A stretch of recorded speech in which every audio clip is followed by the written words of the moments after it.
Update: am I the a-hole for not wanting to buy a house 3 hours away from my workplace? Original post: I don't know how to start this. I, 27 female, have been with my fiancé, 28 male, for 5 years.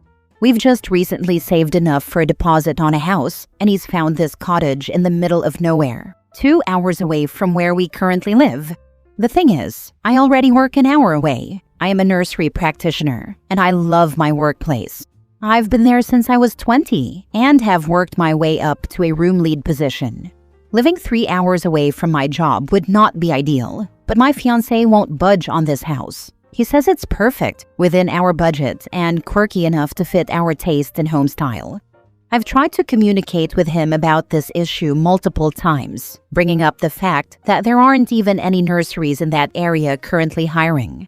I don't want to find another job that's further out and have to start from the bottom again. He says it'll all work out if I just stop overthinking it, and that I've been at my current job for so long that it would be nice for me to start fresh. Another issue is that I want children. They've always been a huge deal breaker for me, and I don't think it would be a good idea to live so remotely when it comes to raising kids. We would have to get them to and from school or nursery before and after work every day. The nearest school or nursery is a 30-minute drive away from the house he wants, and we both start work fairly early and finish quite late. It would also be an issue in terms of their freedom as they grow up. I think it would be horrible to have to rely on your parents for transportation all the time and miss out on plans if they can't drive you. He really thinks I'm being dramatic about this and that I'll just figure it out. So, am I the a-hole for not wanting to move so far away from my job and basically all civilization? Now for the top comments before reading the update. Not the a-hole. You two are not on the same page. You need to sort that out before you get married. I am desperately trying to sort it out. I'm considering telling him that I will end the engagement if he continues to be unreasonable and doesn't consider my feelings on the matter. If he won't let you have a say in where you live and thinks he gets to make the decision, that is not a partnership. The 50s called and they want your fiancé back. Purchasing a home is a 2 yes or it's a no decision. If he doesn't think you're intelligent enough to know what you want in a home and where, you need to end the engagement. Take half the money saved for the home and put it aside for when you have a partner who respects and loves you enough to value your opinion and want you to be happy, not just give in to his wants. Not the a-hole. Y'all didn't talk about where you wanted to live? You both should have discussed where exactly you wanted a home. You don't have to move somewhere you don't want to live. We did discuss it. We both want a nice cottage that's away from lots of people, but there are options near us, and even more that are actually closer to my job, that still have access to regular buses. There are even a few up for sale in a town with a train station within a reasonable walking distance. I don't know why he's suddenly so set on this house that's so far out, when we have plenty of available options that wouldn't move us hours away. Not the a-hole. If you've combined your funds, immediately remove your contributions from the account and safeguard the money. He absolutely will use all of it to buy the cottage. His plan is to isolate you and keep you away from your network of people. Luckily, I control our finances because I'm better with numbers, so I've already transferred my half of the savings into a different account. He won't even notice. He's usually very sweet and considerate, so I'm not sure what's gotten into him about this house. He loves my family, and we have the same friend group since we've known each other since high school, so I don't think he's trying to isolate me. Now for the update. I wasn't expecting to be able to update this fast, but here we are. First off, I want to thank everyone who commented on my last post, and also add some context, as I realized my last post may have been lacking some. My fiancé and I have been together for 5 years, but I've known him for 12. In all the time I've known him, especially since we got together, he's always been sweet, taken my feelings into consideration, and hasn't actively ignored my opinion like this. It's always been a 2 yes, 1 no situation for decisions before this. We had a good relationship otherwise. We had date nights once a fortnight. We enjoyed each other's company, had aligned plans for the future, and shared the same ideals for a relationship. He watched me go through a few quite bad relationships over the years before we got together and did his best to be the opposite of my exes. Though he's always been quite pushy when it comes to sexual intimacy, so I guess that's an issue. But other than that, it was great, and we actually had a lot of talks about what we wanted in a house. We had agreed that we wanted a house or a cottage, either the same distance away or closer to my work. Somewhat remote, but still with a town or a city easily accessible by public transport and car. I'm not sure why he suddenly switched to wanting a house so far out from everything and everyone we both know. We live in the UK, and a 2-hour drive can have you in basically a whole other world. Anyway, the actual update. I had annual leave from work yesterday, and my now ex-fiancé was having a work-from-home day, something he's been doing more and more frequently lately. This is another reason he's so okay with the house he wants, because he can just switch to full-time work from home. In the morning, I sat down with him and tried to bring up the house. I laid out the same points from my last post yet again, and told him I am under no circumstances leaving my job. I love it, and I do not want to search for another. I brought up the countless other houses that fit our criteria and are closer to my work, some of which we have already viewed. We haven't even viewed the place he wants yet, as we haven't had the time, and I told him I do not want to, because I already know it's not what I want. I also asked him if he really thought it would be okay for me to have a 6-hour round commute every day, especially considering my shift starts at 8 a.m. so I would have to leave by 5 a.m. every morning and be up by around 4 a.m. My shifts typically finish at 5:30 p.m., so I wouldn't even be back home until 8:30 p.m. Would he be okay doing all the childcare in the future, housework, and just everything that needed to be done because I would not be home for any of it? He didn't seem to take any of it to heart and still insisted I could find another job, maybe even one not in childcare. And that's what finally pushed me over the edge. Childcare has been my dream since I was a little girl, and I managed to find an absolute dream of a workplace that I know many childcare practitioners would kill to work for. How could I possibly leave that all behind when I've worked so hard for it? He told me he sat on this house, so either I accept it or I leave. I chose to leave. I gave his ring back and told him we're done, that he's not being the sweet, considerate man I fell in love with, and that I don't know why he can't see my side of things in this. I do not want to live a life with somebody who doesn't consider how I feel in all of this. This completely shocked him, and he started begging me to rethink that we could figure something out, but I refused and went to pack my things. I'm staying with my brother and his wife now, which is nice because they live closer to my workplace, a 30-minute drive instead of an hour, and I get to spend time with my little nieces. I am hurting, but I also feel like a huge weight has been lifted off my shoulders. I do not deserve to have my opinion disregarded, and he certainly did not value it. I guess it's onwards and upwards, as they say, but I definitely won't be dating for a long time after this. He didn't even give up. We can figure something out, means his option is still on the table. He just wants to keep debating even after you dumped him. Man really wants that house. I'm betting he can't afford it without her, though. And/or she does a lot of work around the house, and with her gone, he's going to have to start cooking and cleaning again.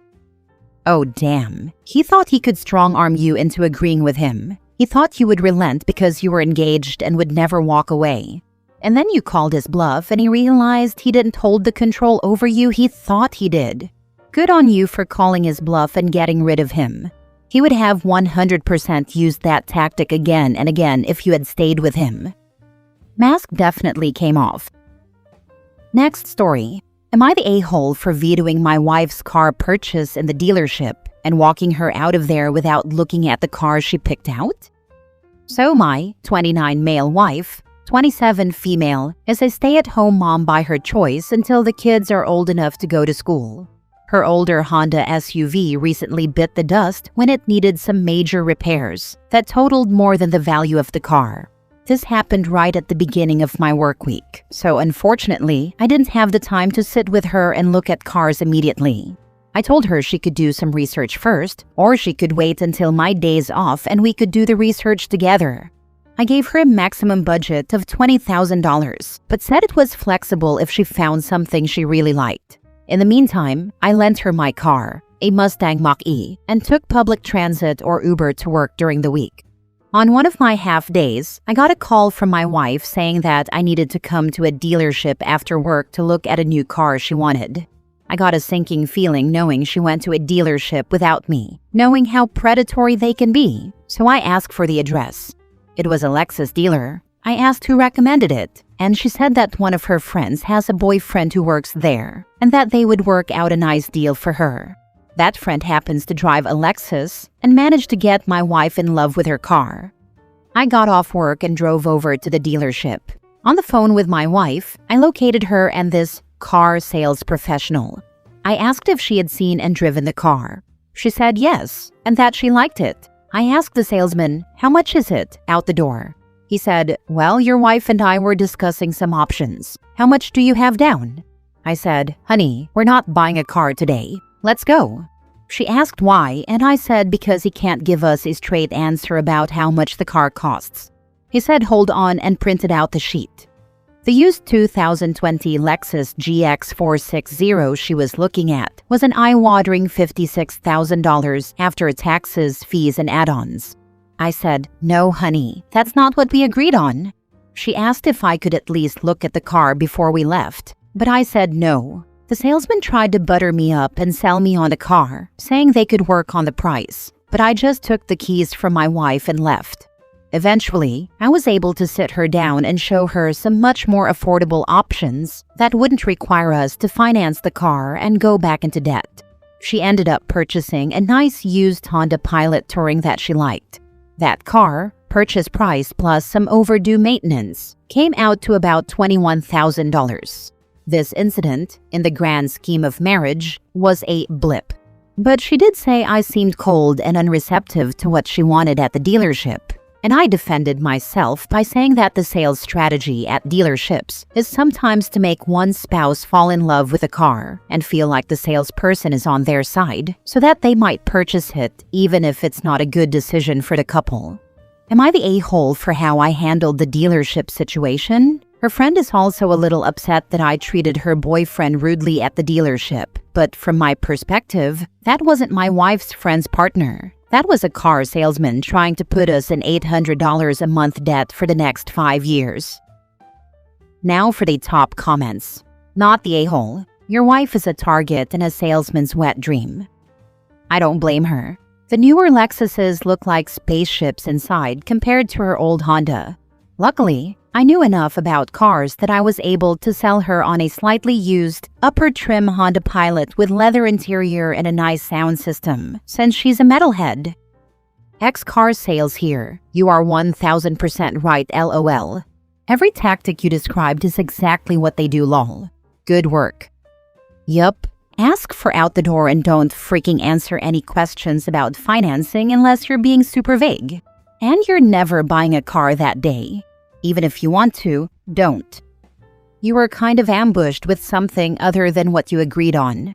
Not the a-hole. I think you handled it the best you could. Yeah, this 100%. Ambushed, then gaslit. I bend over backwards to accommodate you, lend you my car, take public transit, come up with a mutual agreement that makes you happy and won't put us in debt. You completely disregard all of that. Go over my head and consult with 2 people who financially benefit from this transaction. Then ambush me at a dealership and expect me to sign paperwork? I point out this sleazy sales tactic, remind you this isn't what we agreed on, and you're mad at me? You're going to gaslight me into feeling bad about a situation you selfishly put yourself into, huh? OP is a way kinder man than I, not the a-hole. Last story. Am I the a-hole for telling my wife that being a stay-at-home mom to teens isn't a full-time job? My wife, 37 female, and I, 37 male, have been married for 15 years. We have 2 kids who are now 14 and 12. The eldest isn't mine, both in school from 7:30 a.m. to 3 p.m. The bus picks them up in front of our house and drops them off. Sometimes they'll have after-school activities and stay until 5 p.m., and I'll go pick them up after I get out of work on those days. They're becoming more independent now, and I had a discussion with my wife about how she could get a job. She's never had one besides being a stay-at-home mom now that the kids are older, and I'm retiring from my 20-year military career and could stay home and be a stay-at-home dad.